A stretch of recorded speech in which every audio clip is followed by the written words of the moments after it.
नमस्कार, मैं रवीश कुमार। भारत का आर्थिक पैकेज 20 लाख करोड़ का, ये संख्या, ये आकार इतना बड़ा था कि इसे विस्तार से बताने में वित्त मंत्री निर्मला सीतारमण को 5 दिन लग गए। यानी कुल जमा 5 प्रेस कॉन्फ्रेंस के बाद जब लोगों ने ढूंढा कि वो पैकेज जो मोटी हेडलाइन बनकर आया था वो फुटनोट्स में क्यों नजर आ रहा है, वो पहले पैराग्राफ में क्या नजर आ रहा है, बीच के पैराग्राफ में क्या नजर आ रहा है, तो कहानी कुछ और नजर आने लगी। जिन औद्योगिक संगठनों ने, जैसे एसोचैम है, सीआईआई है, फिक्की है, वगैरह वगैरह है, इन सब ने पहले ही दिन जब कहा गया कि विस्तार से बताया जाएगा, उसके पहले ही जिस तरह से भूरी भूरी प्रशंसा की इस पैकेज की, उसकी हरी हरी खूबियों में उनका मिजाज जो है वो हरा हरा अब है या नहीं हमें नहीं मालूम। मुझे यह भी नहीं पता कि वो व्हाट्सएप में क्या वही बातें कर रहे हैं जो अपनी प्रेस रिलीज में उनको कहनी पड़ रही है। पर आप छोड़ दीजिए उनकी इस हालत पे। क्या यह सही है आलोचना कि इस पैकेज में ज्यादातर जो राशि है वो लोन के रूप में दी गई है, कैश के रूप में नहीं दी गई है, आर्थिक मदद के रूप में नहीं दी गई है? पहले क्रोनोलॉजी समझिए। केरल ने 20,000 करोड़ के आर्थिक पैकेज की घोषणा की थी। एक हफ्ते बाद प्रधानमंत्री गरीब कल्याण योजना लॉन्च हुई। 1,70,000 करोड़ के पैकेज का ऐलान किया गया। हिसाब देखा गया तो पता चला कि बजट में कईयों के ऐलान हो चुके हैं। पैकेज के नाम पर सरकारी खजाने पर अतिरिक्त बोझ नहीं पड़ा। हिसाब लगाया गया कि करीब 90,000 करोड़ या तो बजट के हिस्से में था या फिर किसी फंड का। प्रधानमंत्री किसान सम्मान योजना के लिए 17,380 करोड़ का प्रावधान बजट में ही हो चुका था। निर्माण क्षेत्र के श्रमिकों के कल्याण के लिए 31,000 करोड़ का फंड बहुत पहले से बनता चला आ रहा था, उसी से पैसे दिए गए। बेशक मजदूरों के खाते में, महिलाओं के जनधन खाते में, सामाजिक सुरक्षा के पेंशन खातों में पैसे गए, लेकिन असंगठित क्षेत्र में काम करने वाले कई पेशेवर लोग, नाई, धोबी, रिक्शा वाला से लेकर तमाम तरह के मजदूरों को कुछ भी नहीं मिला। निर्माण क्षेत्र के जिन मजदूरों का पंजीकरण नहीं था उन्हें कुछ नहीं मिला। इसलिए आप देखेंगे कि जरूरतमंदों यानी गरीबों के एक बड़े हिस्से में उनके खाते में पैसा गया, लेकिन यह योजना सार्वभौमिक यानी यूनिवर्सल नहीं थी। इस पैकेज की आलोचना में मुख्य बात यह कही जा रही है कि 20 लाख करोड़ का ज्यादातर हिस्सा लोन के रूप में है, और खासकर उस तरह के लोन के रूप में जिसकी घोषणा भारतीय रिजर्व बैंक ने इस पैकेज के ऐलान से बहुत पहले कई चरणों में कर दी थी। 27 मार्च को 3,74,000 करोड़ यानी जीडीपी का 1.8% राशि उपलब्ध करा दी गई। 17 अप्रैल को रिजर्व बैंक ने 50,000 करोड़ का एक और लिक्विडिटी फंड दिया। 27 अप्रैल को म्यूचुअल फंड के लिए 50,000 करोड़ का फंड दिया गया। तो आत्मनिर्भर भारत के पैकेज के ऐलान से पहले आपने देखा कि कई चरणों में कई प्रकार के पैकेज का ऐलान हो चुका था। स्वास्थ्य के लिए भी इसमें 15,000 करोड़ के पैकेज की घोषणा शामिल है। इस तरह से कुछ और भी घोषणाएं हैं, हमने सारी बातें यहां नहीं रखी हैं। तो इन सब को मिलाकर एक बड़ा आकार दिया गया ताकि हेडलाइन अमर हो जाए कि 20 लाख करोड़ का पैकेज दिया गया। पर क्या यह पैकेज जिस तरह से दावा किया गया भारत की जीडीपी का 10% था? अब इस पर सवाल उठ रहे हैं कि सरकार के खाते से जो पैसा निकला है वो भारत की जीडीपी का 10% नहीं है। 13 मई को वित्त मंत्री ने एमएसएमई के लिए 5,94,000 करोड़ के पैकेज का ऐलान किया। इसे जीडीपी का 2.97% बताया गया। 3 लाख करोड़ का लोन बगैर किसी गारंटी के देने का प्रावधान किया गया। ईपीएफ सपोर्ट के लिए 2,500 करोड़ का प्रावधान किया गया। कंपनियों के लिए भविष्य निधि का हिस्सा कम कर दिया गया, इससे 6,750 करोड़ का सहारा मिला। बिजली वितरण कंपनियों के लिए 90,000 करोड़ के लोन का प्रावधान किया गया। इसके बाद 14 मई को वित्त मंत्री की एक और प्रेस कॉन्फ्रेंस होती है जिसमें 3,10,000 करोड़ की राशि का हिसाब दिया गया, और इसमें बताया गया कि 2 महीने के लिए जो प्रवासी मजदूर हैं, वैसे प्रवासी मजदूर जिनके पास केंद्रीय खाद्य सुरक्षा योजना का राशन कार्ड नहीं है या राज्यों का राशन कार्ड नहीं है, सिर्फ उन्हें 2 महीने के लिए 5 किलो अनाज और 1 किलो चना फ्री में दिया जाएगा और इसके लिए 3,500 करोड़ रुपए खर्च होंगे। मुद्रा लोन जो समय पर चुकाएंगे उनके ब्याज में 2% की राहत दी जाएगी और इसका हिसाब 1,500 करोड़ निकाला गया। 50 लाख स्ट्रीट वेंडर के लिए 10,000 के लोन का प्रावधान किया गया। इस पर 5,000 करोड़ रुपए खर्च होंगे। 6 से 18 लाख सालाना कमाने वाले परिवारों के लिए ऋण आधारित सब्सिडी दी गई। 70,000 करोड़ हाउसिंग इंडस्ट्री में निवेश के अनुमान बताए गए। किसानों को भी मिला है मगर लोन मिला है। नाबार्ड के जरिए 30,000 करोड़ का इमरजेंसी फंड बना है। 2.5 करोड़ किसानों को किसान क्रेडिट कार्ड के जरिए कम दर पर ऋण दिया जाएगा। 2 लाख करोड़ का लोन होगा। ये केंद्र सरकार को इस फंड के लिए मात्र 5,000 करोड़ रुपए का ही भार वहन करना होगा, ऐसा कई जानकारों ने लिखा है। जो भी वित्त मंत्री जी ने एक दिन 11 मेजर्स और उससे पहले 2 मेजर्स अनाउंस किए थे एग्रीकल्चर के लिए, उसमें एक जो प्रावधान किया गया है वो किसानों के लिए 2.5 करोड़ किसानों के लिए किसान क्रेडिट कार्ड की उपलब्धि जो है वो है। और वो बेसिकली ये मतलब है कि आज तक जितने भी किसान क्रेडिट कार्ड बने हैं तो और जो प्रधानमंत्री के जो पीएम किसान स्कीम है जिसके तहत हम कहते हैं कि 6,000 रुपये साल में किसानों को मिलता है, उसमें और इस किसान क्रेडिट कार्ड के नंबर्स में डिफरेंस था। तो सरकार ने ये कहा है कि भाई जो 2.5 करोड़ जो किसान हैं जिनको क्रेडिट कार्ड की जरूरत है उसको सरकार ये कार्ड उपलब्ध कराएगी और उसके लिए उन्होंने जो आपको एलोकेट किया है कि कितने करोड़ 2 लाख करोड़ से किसानों को लोन मिलेगा। तो ये तो एक कंटिन्यूइंग प्रोसेस है क्योंकि हम जानते हैं कि बजट में का प्रावधान था और बजट में ये कहा गया था कि ये हम ओवर द पीरियड इसको अचीव करेंगे। अब 15 मई को वित्त मंत्री खेती से जुड़ी योजनाओं का ऐलान करती हैं। बताती हैं कि कृषि इंफ्रास्ट्रक्चर प्रोजेक्ट के लिए 1.5 लाख करोड़ रुपए का ऐलान किया जाता है, प्रावधान किया जाता है, जिसमें से 1 लाख करोड़ रुपया जो है वो लोन की शक्ल में है। जो मछली पालन उद्योग है उसके लिए 20,000 करोड़ रुपए का प्रावधान किया गया है। पशुपालन उद्योग के बुनियादी ढांचे के विकास के लिए 15,000 करोड़ हैं। औषधि खेती के प्रोत्साहन के लिए 4,000 करोड़ हैं। मधुमक्खी पालन के लिए 500 करोड़ हैं। और जो अनिवार्य वस्तु अधिनियम है, एसेंशियल कमोडिटीज एक्ट है, उसको समाप्त करने की, उसमें संशोधन करने की बात कही गई और कृषि विपणन, एग्रीकल्चर मार्केटिंग को आजाद कर दिया गया, सरकारी नियंत्रण से करने का दावा किया गया। क्या ये सही है? देवेंद्र शर्मा बता रहे हैं।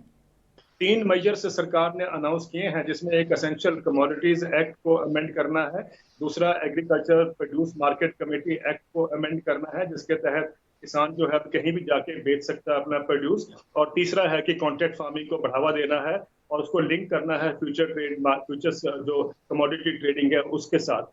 ये तीनों के बड़ी एक्साइटमेंट है देश में कि इससे बहुत बड़ा बदलाव आ जाएगा। मेरा मानना है कि इसमें ये समझना हमें बहुत जरूरी है कि ये कोई नई चीज नहीं है जो पहली बार लाई गई है। 2006 में मैं आपको उदाहरण देना चाहूंगा कि 2006 में बिहार ने एपीएमसी एक्ट खत्म कर दिया था और आर्गुमेंट ये थी कि अगर एपीएमसी एक्ट खत्म हो जाएगा तो उसके बाद प्राइवेट इन्वेस्टमेंट आएगी, प्राइवेट मंडियां बनेंगी, किसानों को प्राइस डिस्कवरी होगी, यानी अच्छा प्राइस मिलेगा। लेकिन आज 14 साल हो गए और देख रहे हैं हम कि हर साल वहाँ के जो ट्रेडर्स हैं बिहार के, वो पंजाब और हरियाणा में लाकर गेहूं और धान को बेचते हैं क्योंकि पंजाब और हरियाणा में मिनिमम सपोर्ट प्राइस मिलता है और वो किसानों को ज्यादा होता है वहाँ के बिहार के मुकाबले। तो बिहार में अगर 1500-1600 रुपये पे धान बिक रहा है या गेहूं बिक रहा है, यहाँ पर अगर आज जैसे 19 रुपए का पर क्विंटल जो प्राइस है वो यहाँ पर मिलता है। तो इसका मतलब है 14 साल में वो रिफॉर्म्स नहीं हुए जिसकी एक्सपेक्टेशन थी, जो हम कह रहे थे कि वो बहुत बदलाव लेके आएगा।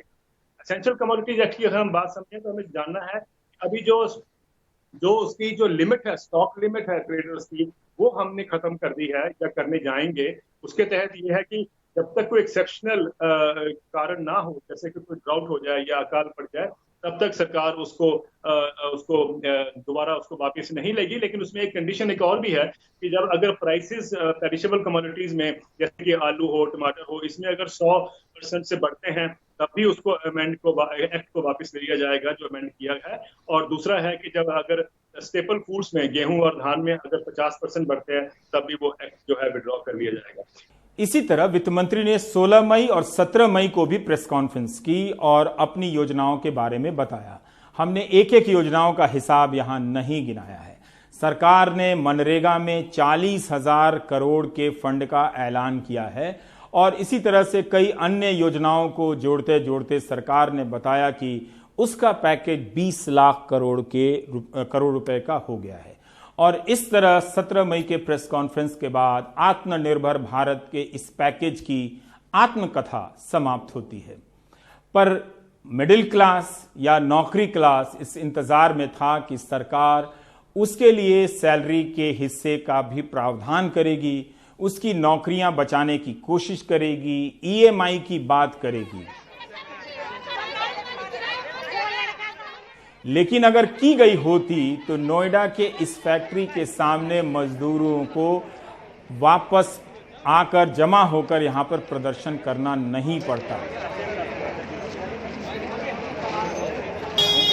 ऐसे बहुत सारे किस्से हैं जो मीडिया में सामने नहीं आ पाए, लेकिन कंपनी के मालिक अपने मजदूरों को 3-3 महीने का वेतन नहीं दे पाए। कुछ के पास कारण वाजिब भी हैं कि उनका व्यापार चौपट हो गया है, कुछ के कारणों की जानकारी हमें नहीं है। अगर सरकार बाहर के देशों की तरह इन कंपनियों को आर्थिक मदद देती और कहती कि जो उनके रोल पर कर्मचारी हैं उनके वेतन का 60% या 80% हिस्सा सरकार देगी कुछ महीनों के लिए, जैसा कि अन्य देशों में दिया गया है, तो शायद नोएडा की इस फैक्ट्री के सामने जो प्रदर्शन हो रहे हैं उसकी स्थिति आपको देखने के लिए नहीं मिलती। अभी ये मजदूरों की हालत है। कहीं धीरे धीरे मिडिल क्लास जो इस वक्त थाली बजाने में व्यस्त है, कहीं वो दूसरी तरीके से थाली ना बजाने लगे कि उसकी थाली खाली हो चुकी है, अब उसमें कुछ अनाज या अन्न रखने की जरूरत है। कांग्रेस पार्टी ने आत्मनिर्भर भारत के आर्थिक पैकेज की आलोचना की है। कहा है कि 20 लाख करोड़ का दावा किया गया था, लेकिन ये 1,80,000 करोड़ से अधिक हिसाब इसका नहीं बैठता है। 10% जीडीपी का बताया गया था, मगर हिसाब लगाने पे कांग्रेस के अनुसार ये 0.91% ही है, यानी जीडीपी का 1% से भी कम का ये पैकेज है। 3-4 महीना सैलरी नहीं आएगी क्या? ऐसे ही हाल खराब हो जाएगा। चिदम्बरम जी ने इसका जो फिगर लगाया है वो 1% से कम है जीडीपी का। जो अतिरिक्त खर्चा हो रहा है वो मात्र 0.91% है, वो 1% से भी कम है जीडीपी का। और कहीं ना कहीं सरकार ने बुरी तरह से अनदेखी करी है लोगों की दर्द की, लोगों के दुख की। इसमें 13 करोड़ वो परिवार हैं जो सबसे निचले तबके के हैं, वो बाहर हैं। इसमें गरीबों के लिए, इसमें प्रवासी मजदूरों के लिए, किसानों के लिए, भूमिहर कृषि मजदूरों के लिए, दिहाड़ी मजदूर काम करने वालों के लिए, जिन लोगों ने अपनी नौकरी खोई है, 14 करोड़ से अनुमानित ज्यादा है जिनकी नौकरी गई है, जिनकी छटनी हुई है, वो लोग, असंगठित क्षेत्र के जो अनरजिस्टर्ड व्यवसाय हैं वो लोग जिनकी नौकरी चली गई है, स्वरोजगार, 7 करोड़ दुकानदार, और वो मध्यम वर्ग जिसका पैसा समाप्त हो चुका है और वो ऋण लेने को मजबूर है, और करीब करीब 6 करोड़ एमएसएमईज भी इसमें दरकिनार करे गए हैं। तो कहीं पर सरकार ने उनके दर्द, उनकी वेदना की ऐसी अनदेखी करी और उससे मुंह फेर लिया है।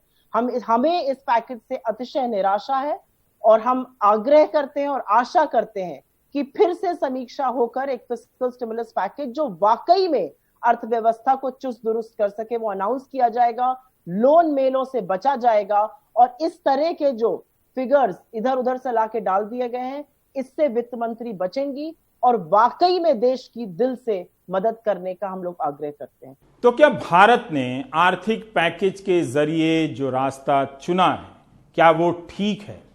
तारीफ करने वालों की कोई जरूरत नहीं है, क्योंकि सारी बड़ी औद्योगिक संस्थाओं ने इस पैकेज की भूरी भूरी इतनी प्रशंसा की है कि अब वो हरी हरी लहलहा रही हैं।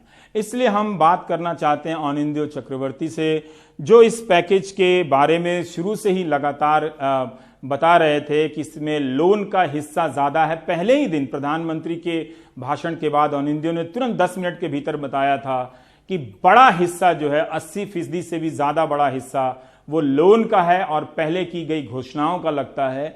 नया क्या है वो हम देखेंगे। तो आज हम बात कर रहे हैं अनिंद्यो चक्रवर्ती, जो आर्थिक विश्लेषक हैं, आर्थिक मसलों पर तमाम अखबारों में लिखते रहते हैं। अनिंद्यो, आपका बहुत बहुत स्वागत है।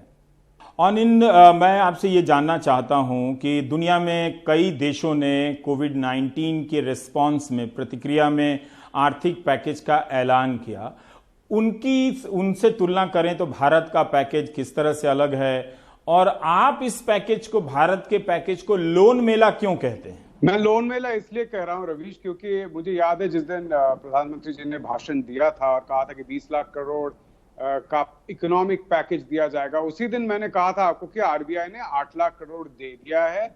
और उस वक्त जो बात चल रहा था कि कुछ एसएमई के लिए भी पैकेज आएगा, और वो पैकेज आया है। तो मैंने सोचा था कि शायद 2-2.5% जीडीपी का 2-2.5%, जो कि 4 से 5 लाख करोड़ के आसपास सरकार का खर्चा होगा, जो जिसको हम फिस्कल खर्चा कहते हैं, मतलब बजट से पैसा डाला जाएगा।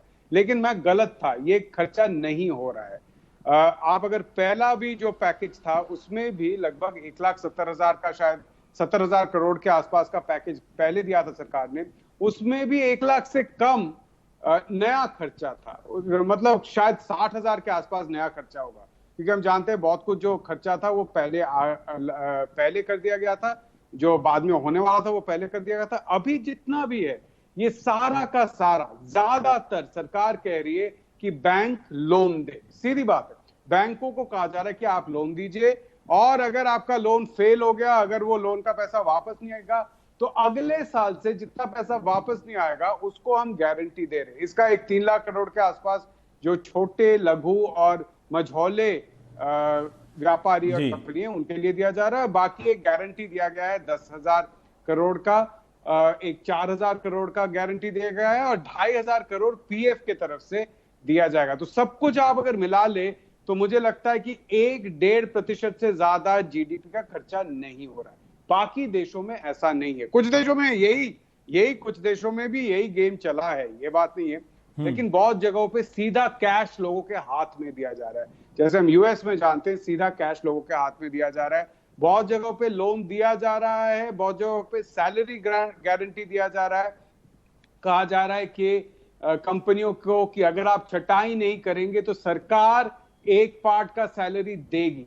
ये सारा जो है वो डायरेक्ट कैश ट्रांसफर है, डायरेक्ट खर्चा है सरकार का, जो सरकारें कर रही है। हमारे यहाँ पे सरकार खर्चा नहीं कर रही है, बैंकों को कह रही है आप कीजिए, आरबीआई को कह रही है कि आप पैसा और दीजिए बैंकों को। और अगर ये फेल हो गया, फेल का मतलब है कि अगले बार से, जिसको हम एनपीए कहते हैं, खराब लोन, तो अगले साल से अगर लोग पैसे वापस नहीं करेंगे तब सरकार भरपाई करेगी।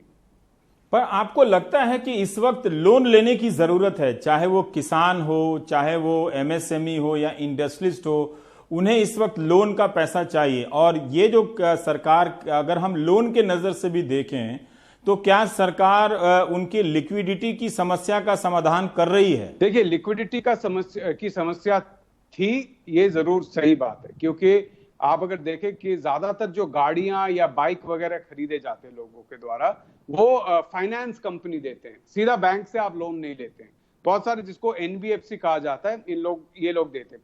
अब ये डिपॉजिट नहीं ले सकते, तो ये लोन कैसे देंगे? ये कहीं और से पैसा उठाकर आपको लोन देते हैं, कार लोन हो, हाउसिंग लोन हो, ज्यादातर बैंकों से लेते हैं। जब ये IL&FS, आपने शायद शो भी किया था, एक बार क्रैश हो गया था, कोलैप्स हो गया था, एक कंपनी है, इंफ्रास्ट्रक्चर लेंडिंग वाला कंपनी था, वो कोलैप्स हो गया। तो तब से बैंक डरते हैं पैसा देने में, क्योंकि उनको लगता है कि हमने अगर पैसा दिया और ये जो फाइनेंस कंपनी ये वापस नहीं कर पाएंगे, तो फिर से हमारा जो खराब लोन है और भी बढ़ जाएगा। ये जितना घट गया है, जितना ये banking, non banking finance company हट गए हैं, उतना मुश्किल हो गया है गाड़ियां खरीदना, गाड़ी के लिए लोन लेना या बाइक के लिए लोन लेना। तो ये तो जरूर है, लिक्विडिटी एक प्रॉब्लम था, लेकिन अगर लोग चीजें बेच नहीं पाएंगे तो लोन क्यों लेंगे? लोन तो तभी लिया जाता है ना जब आदमी सोचता है कि आगे और भी बेचूंगा। जैसे आप देख लीजिए कि रवीश, आपने शायद एक टाइम पे मुझे लगता है कि कोई हाउसिंग लोन लिया था, शायद अब आप पछता रहे हैं, लेकिन आप जानते हैं कि मैंने कभी नहीं लिया। इसी डर, आपने मना किया था कि कभी लोन नहीं लेना चाहिए। बिल्कुल, क्योंकि यही डर लगता है कि कभी अगर नहीं दे पाए, है ना, एक ये पार्ट है। ईएमआई आप तभी लेते हैं जब आपको लगता है कि आगे के दिनों में आप और आपकी सैलरी बढ़ जाएगी, आप ईएमआई दे पाएंगे। अगर आप आज आपकी सैलरी 50,000 है, उसमें से आपको 25,000 ईएमआई देनी पड़ रही है, आप सोचते हैं कि अगले साल 60 हो जाएगा, उसके अगले साल 70 हो जाएगा, लेकिन ये ईएमआई तो वही 25 के 25 रहेगा, तो मैं दे पाऊं। लेकिन अगर अब आपको लगे कि ऐसी अवस्था है, हमारे आर्थिक अवस्था ऐसी है, भारत की इकोनॉमी ऐसी है कि आप नहीं दे पाएंगे, आपकी नौकरी नहीं रहेगी, नौकरी रहे भी तो पे कट हो सकता है, तो आप सोचिए कि आप ईएमआई लेंगे क्या? तो आप उसी तरह के लोन लेंगे जैसे कोई मजदूर लोन लेता है, जब महीने के एंड तक उसका पैसा खत्म हो जाता है, तब वो आके कहता है कि 2,000 रुपए लोन ले लीजिए, मैं वापस कर दूंगा, है ना। तो वो डिस्ट्रेस लोन है। क्या सरकार यही चाहती है कि लोग डिस्ट्रेस लोन ले, या उनके हाथ में पैसे होने चाहिए ताकि वो खर्चा कर पाए?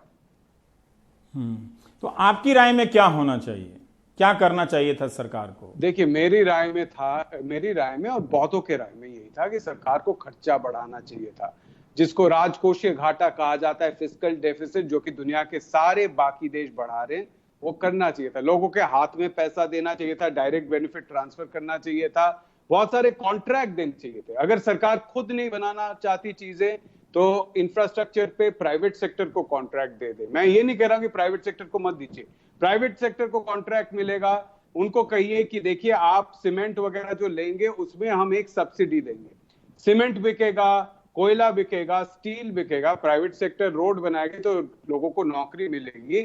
तो ये, और साथ में इंसेंटिवाइज भी आप कर सकते हैं। आप कह सकते हैं कि अगर आप 10% ज्यादा लोगों को नौकरी देंगे तो आपका टैक्स 5% कम हो जाएगा, है ना। तो आप इस तरीके से बहुत कुछ कर सकते थे ताकि लोगों के हाथ में पैसे आए, नौकरियां बढ़े, इन्वेस्टमेंट हो, ताकि फिर से जो इकोनॉमी का साइकिल है वो आगे बढ़े। लेकिन इससे वोट नहीं मिलता है रवीश, इसलिए सरकार भी सोचती है कि ये करके होगा क्या, अगर वोट नहीं मिलेगा तो हम क्यों करें, है ना। तो अगर हम देखें कि सरकार कर क्या रही है, सरकार सीधा जो सबसे गरीब है उनके हाथों में कुछ पैसे दे रही है, और जहां पे पैसे नहीं दे पा रही है, आपने भी शायद ये आपको भी बहुत लोगों ने कहा होगा कि मजदूर जो गए हैं, बहुत लोग मजदूर गांव वापस इसलिए जा रहे हैं कि गांव में राशन कार्ड है, यहाँ पे है नहीं।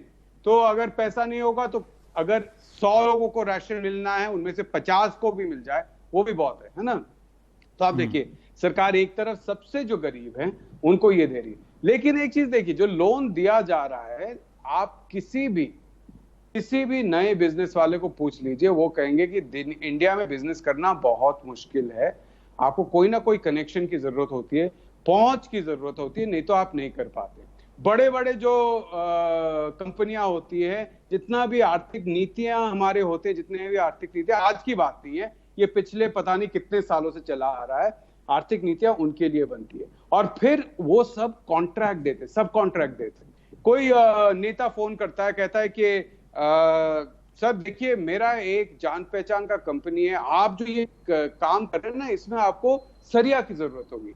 ये जो सरिया बनाते ना, बहुत बढ़िया सरिया बनाते, देखिए आपको तो 100 करोड़ का कॉन्ट्रैक्ट मिला है, आप 2 करोड़ का सरिया का कॉन्ट्रैक्ट इसको दे दीजिए।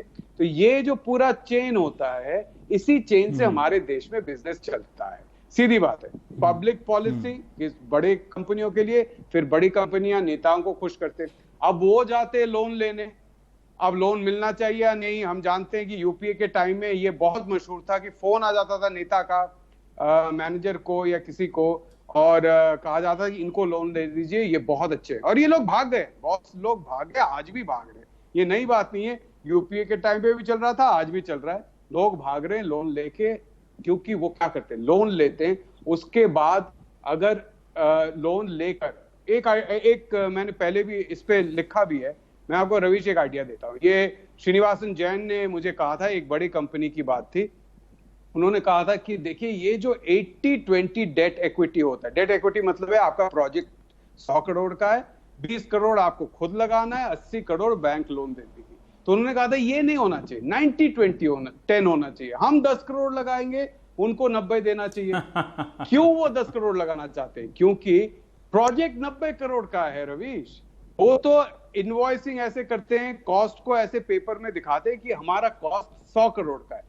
अब 100 करोड़ में अगर 90% आपको बैंक का लोन मिल जाए तो वो 90 करोड़ हुआ। आपका कितना पैसा लगा? 1 पैसा भी नहीं लगा है ना। अब वो प्रोजेक्ट डूब भी जाए, 90 करोड़ का लोन आपको मिल गया, आपने दूसरे कंपनी में आधा ट्रांसफर कर दिया, कहीं पे बड़ी गाड़ी खरीद ली, गल्फ और अमेरिका और इंग्लैंड में बड़े बड़े आलीशान बंगले खरीद लिए, आपका तो एक भी पैसा नहीं लगा। आपकी कंपनी बैंक ले ले तो आपको क्या फर्क पड़ने वाला है?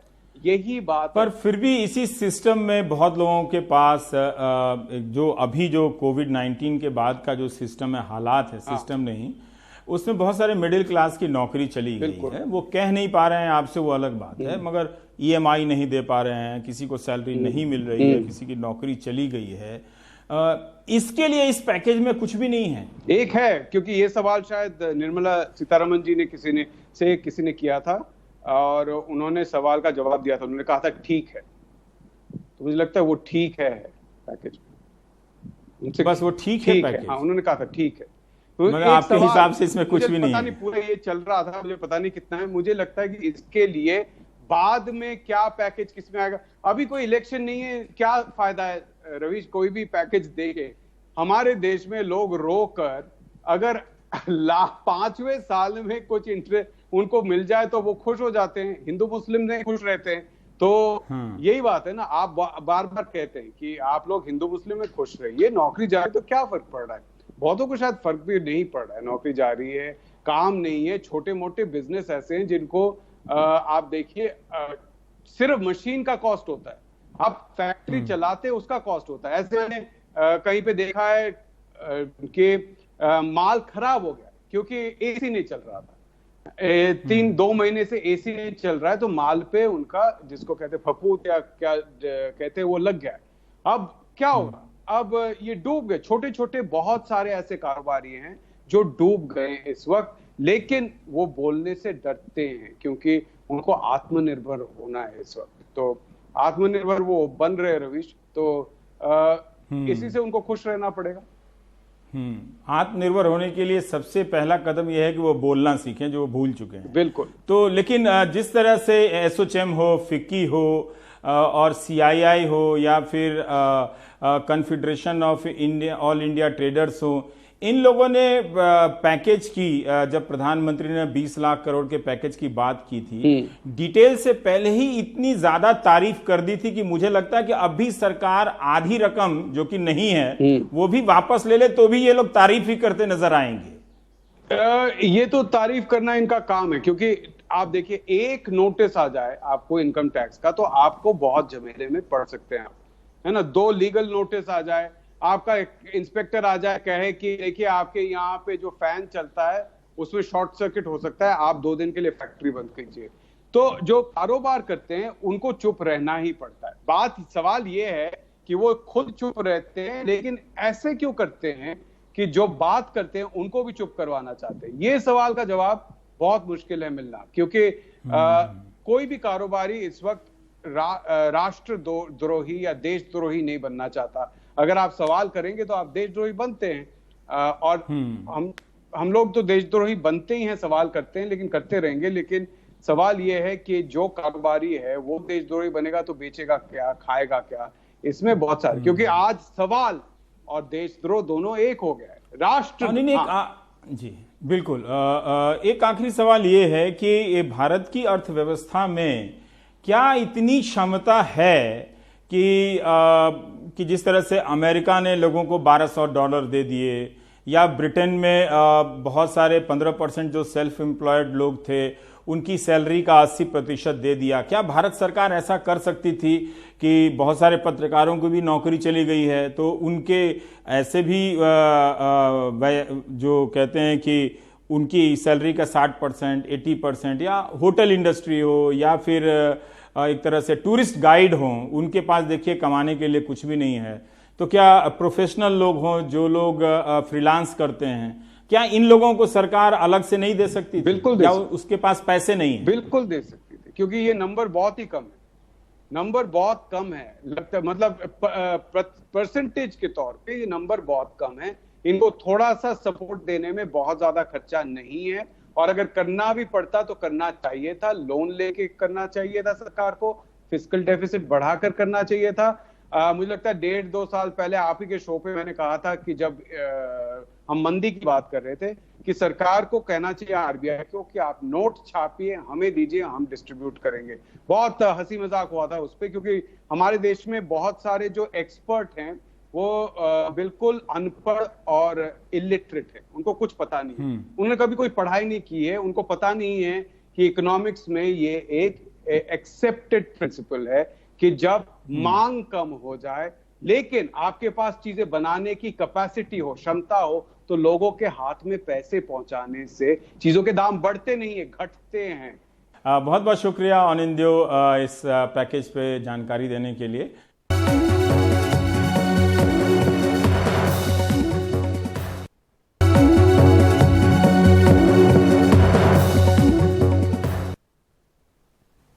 मजदूरों की परेशानियां कम नहीं हुई हैं, दुर्घटनाएं उसी तरह से घटती चली जा रही हैं और उनकी जिंदगी खत्म होती जा रही हैं। नेता या जानकार इस हिसाब किताब में अभी भी लगे हुए हैं कि इनमें से कौन किसको कितना वोट देगा, और जिसको वोट देगा वो सुनिश्चित रह सकता है, उसके बाद उनकी फिक्रें समाप्त हो जाती हैं।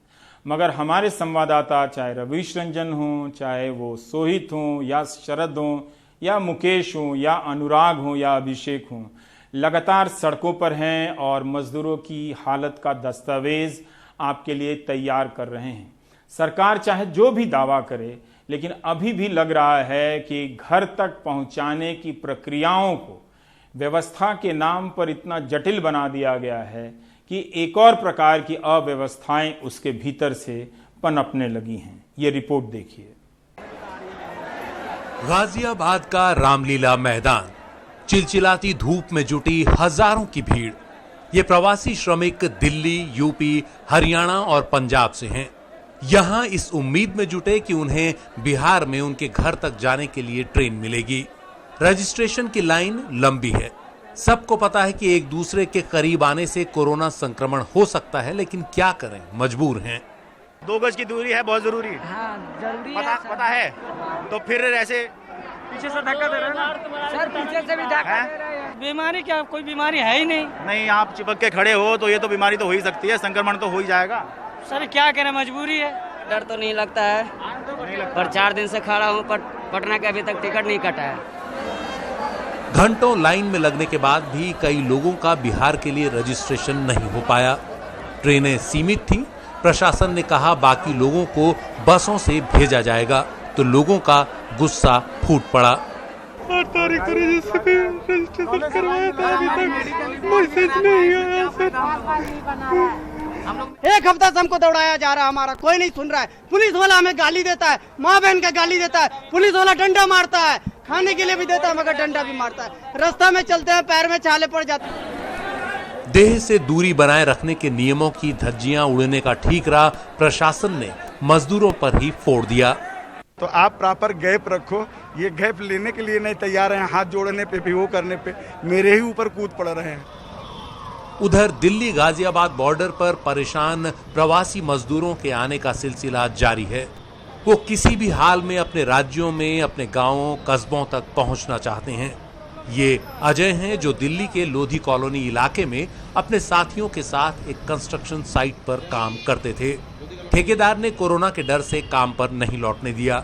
ऐसे में वापस झारखंड जाने के अलावा अब उनके पास कोई चारा नहीं। अभी सर जी हम जाना चाहते हैं सर जी, पैसे 1 रुपये नहीं है, तो हम लोग सोचे सर जी पैदल ही जाएं।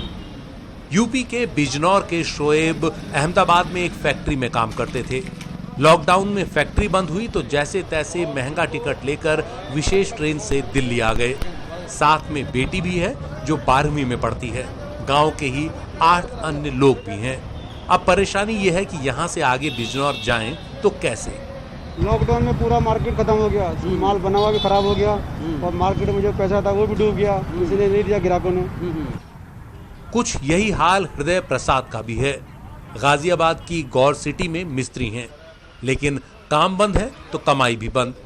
अब पत्नी बच्चों के साथ वापस छत्तीसगढ़ जा रहे हैं। ट्रेन नहीं मिली तो पैदल ही निकल पड़े। छत्तीसगढ़ पहले पंजीयन करवाया था मैं, कल के डेट में मैसेज भी आया, 2 बार फोन भी आया। तो फोन वाले बोला कि आप प्रयागराज आ जाओ, प्रयागराज इलाहाबाद। मैं बोला सर मेरे पास तो साधन वाधन नहीं है, मैं मजदूर आदमी हूँ, इतनी दूर कैसे आ पाऊंगा। तो बोला देखिए भैया ये आपका मजबूरी है। उधर कोरोना से सबसे ज्यादा प्रभावित महाराष्ट्र से निकलने वाले प्रवासियों की तादाद घट ही नहीं रही। मुंबई से सटे ठाणे के 3 हाथ नाका में ऐसे मजदूरों की करीब 1 किलोमीटर लंबी कतार नजर आई। ये लोग इस उम्मीद में यहाँ लगे हैं कि रजिस्ट्रेशन कराकर उन्हें बसों से उनके राज्य के बॉर्डर तक छोड़ दिया जाएगा। भाई गले से है मुंबई से। कभी यहाँ पे कब से हैं? यहाँ पे 2 बजे रात से। 2 बजे रात से। तो अभी क्या बोला जा रहा है, कहाँ पे लेके जा रहे हैं? अभी बोल रहे से बिहार के बॉर्डर पर छोड़ देंगे। ऐसा ही नजारा भिवंडी कल्याण नाका पर भी दिखा। औरतें, बच्चे, बुजुर्ग सब इस उम्मीद में लाइन में लगे हैं कि उन्हें अपने राज्य जाने को बस मिल जाए। हम 3 बजे रात से आए सर। अच्छा 3 बजे से रात से रुके, लेकिन तब भी इतना समय लग रहा है, यानी 12 घंटा लगभग आप लोगों को हो चुका है यहाँ पे। अभी क्या करेंगे सर, अभी देखना पड़ेगा। आगे लाने के लिए जो है हम लोग जो है सवेरे आ जाते हैं। महाराष्ट्र सरकार का दावा है कि अब तक उसने 11,379 बसें चलाई हैं और करीब 1,41,000 से ज्यादा मजदूरों को सुरक्षित बॉर्डर तक छोड़ दिया है। लेकिन बॉर्डर तक छोड़ने से ही क्या ये जिम्मेदारी पूरी हो जाती है? वहां से आगे उन्हें किसके भरोसे छोड़ा जा रहा है? साफ है प्रवासी मजदूरों के लिए सरकारों की व्यवस्थाएं नाकाफी साबित हो रही हैं। ऐसे में कुछ उम्मीद वो लोग जगाते हैं जो अपनी व्यक्तिगत कोशिशों से ऐसे परेशान लोगों को राहत पहुंचाने में जुटे हैं। भोपाल के विदिशा रोड बाईपास पर 8 मई से कुछ लोग इस काम में जुटे हुए हैं। नाज अजहर हर सुबह 150 से 200 लोगों का खाना बनाती हैं। हमें कुछ लोगों ने पैसे भी दिए जो संस्थाओं की ओर से, फिर उसके बाद में हमें मेडिकल हेल्प और जो भी आवागमन की सुविधा के लिए कुछ लोग मदद कर रहे हैं। 200 लोगों का खाना है, उसमें 2,500 से 3,000 रुपए का खर्चा शुरुआत में आता है। सिर्फ खाना ही नहीं खिलाया जा रहा, इन श्रमिकों के जख्मों पर मरहम लगाने का काम भी हो रहा है। जिनकी चप्पलें टूट गईं, उन्हें नई चप्पलें दी जा रही हैं। जब से हम लोगों ने ये रोड पर देखा था ना कि लोगों का बहुत बुरा हाल है, मतलब पैदल आ रहे हैं और उनको 13-14 दिन हो गए और कोई बता रहा है 20 दिन हो गए बराबर पैदल चल रहे हैं। तो वो उन बच्चों का मंजर देखकर, क्योंकि कुछ बच्चों के पास चप्पलें भी ना थी, तो हम लोग यहाँ से क्रॉस हुए थे, उस दिन से सर हम चालू हो गए। लॉकडाउन 2 हफ्ते और बढ़ चुका है। ऐसे में बचे खुचे प्रवासी श्रमिकों का भी लगता है धैर्य टूट गया है। काम नहीं है तो खाने के पैसे कहां से आएंगे? उन्हें अब अपने घर लौटने से रोकने का कोई तर्क नहीं बचता। Bureau report, NDTV, India.